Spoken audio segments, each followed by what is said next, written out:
Hello guys, this is Mike from McProgramming.org.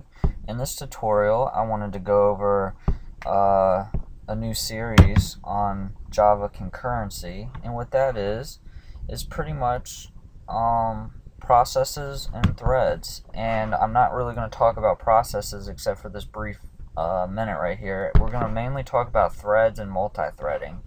And the reason we do that is a process. Let me talk about that for a second. A process, what that is you can think of that as a particular like application or something. Usually a simple application is just one process, but there are some applications out there that may have multiple processes involved, which give it its own execution environment.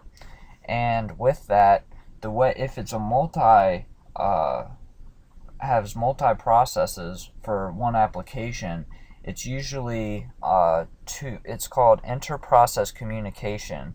And what that is, things such as sockets or pipes or any type of communication between the processes.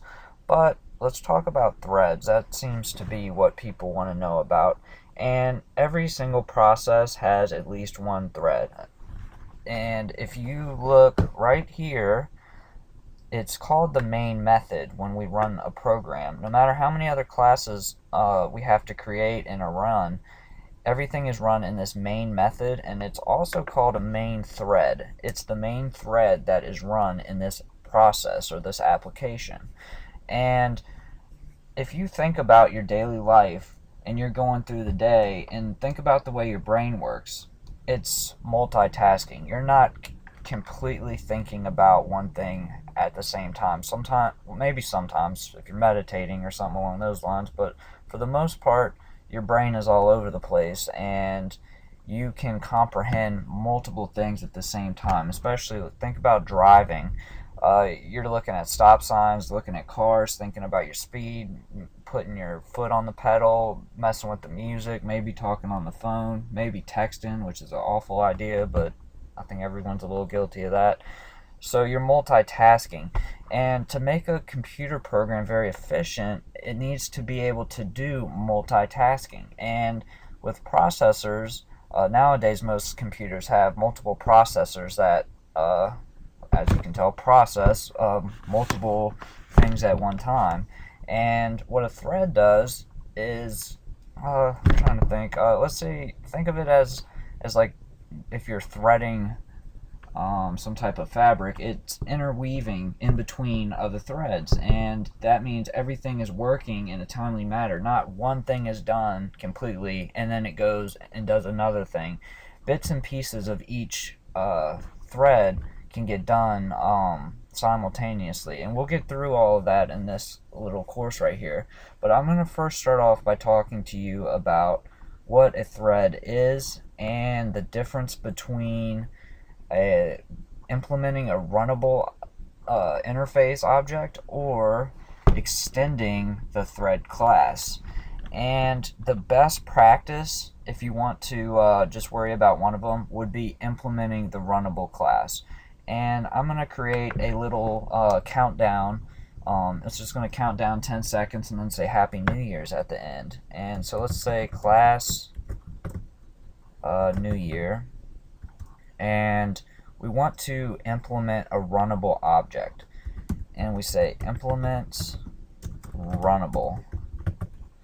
And there will be one method that we need to implement, and that's public void run. Just go to add unimplemented methods, and it's public void run.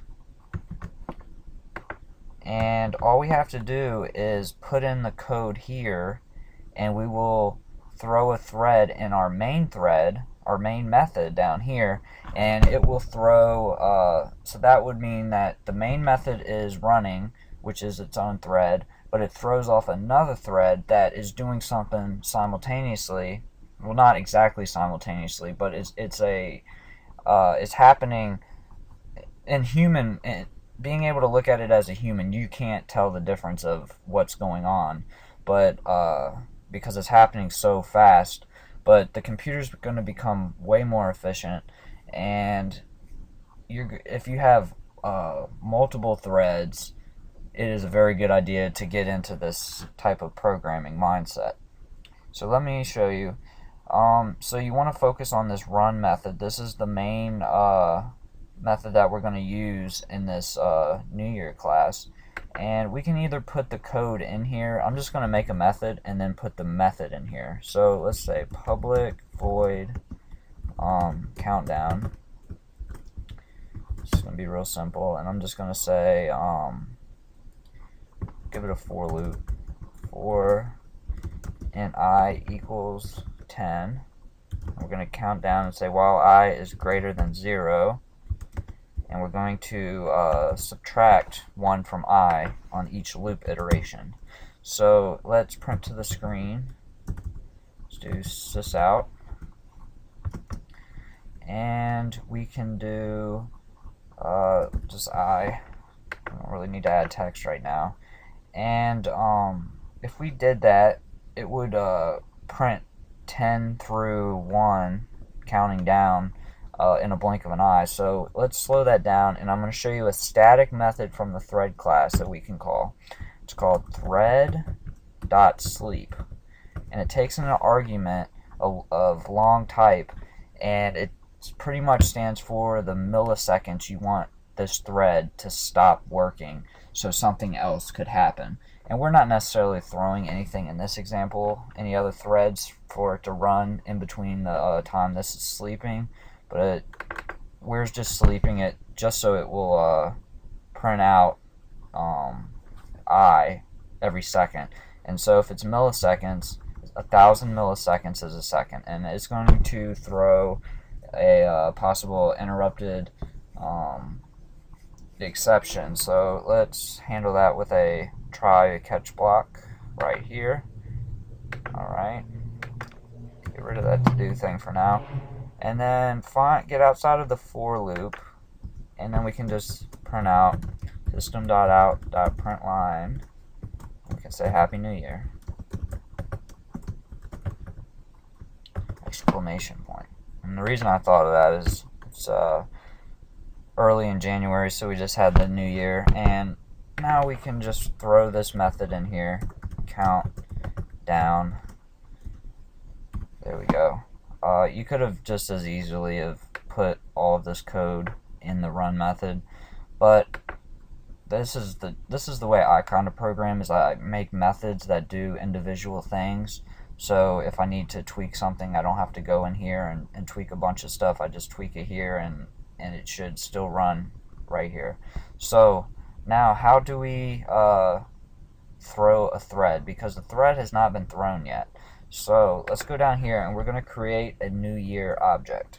So as you know, to create a New Year object and allocate space for it, let's just call this New, or I'll just call it NY for New Year equals New Year. And there was no parameters or no constructor to throw a parameter on, so we close that off. Now we want to throw or create a thread class, and I'm just going to call this T equals new thread, and in its constructor, in the parameters right here, we're going to pass in this New Year object we just created. So NY, and then if we want to run the thread, you would think that you would write t.run, or you wouldn't even need thread, or you could write ny.run, and that's not the case. What you're going to want to do to start a thread is t.start. That's not very intuitive, but that's the way it is, because if we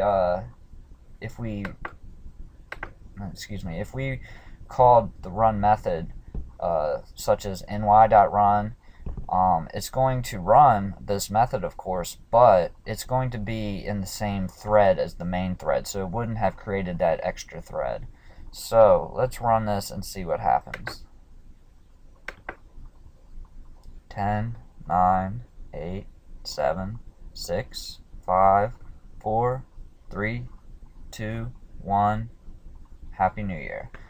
Okay, so that's how you do it with the implementing a runnable object. We can also extend the thread class extends thread, and down here all we have to do is ny.start, because it already extends the thread class, and you're going to get the same thing. And the reason that I would always like to implement the Runnable interface is because in Java you can't have multiple inheritance. So if New Year we needed to extend some other class, we can't extend thread as well.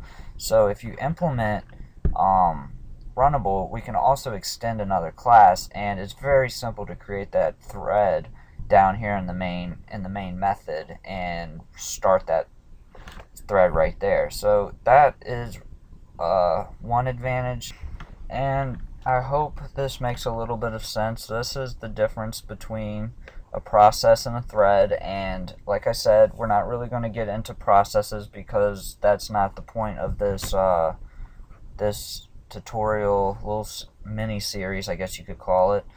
And like I said, implement Runnable is probably the safest bet to go. Extends thread is perfectly safe too, but if you're running a very big program, you might come with problems down the road. So that is the first tutorial in this concurrency multi-threading video tutorial series, and please subscribe below, and I will also try to make this into my advanced Java course. Thank you guys for watching.